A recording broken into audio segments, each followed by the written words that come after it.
As designers, we really need to design garments where end user have to have a personal relationship with the product. When you use something long enough, you build memories with it, and then it becomes precious, then you don't throw it away.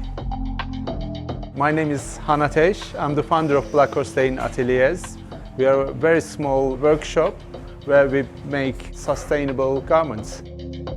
My name is Anna Schuster. I'm a LCF alumni and I'm a sustainable fashion designer.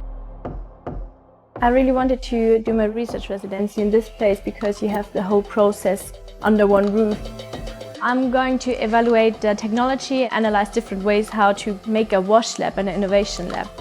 Garment finishing, for example, is such a small part of the design process, but it has such a big impact, and we really have to bring back this knowledge to the UK and also to students and other designers.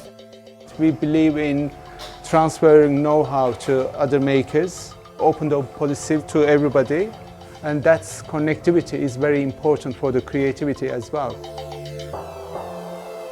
For me personally, the future is about connecting, about collaborating, bringing everyone with a different background in one space and learn from each other, exchanging knowledge, skills, and really explore fashion again.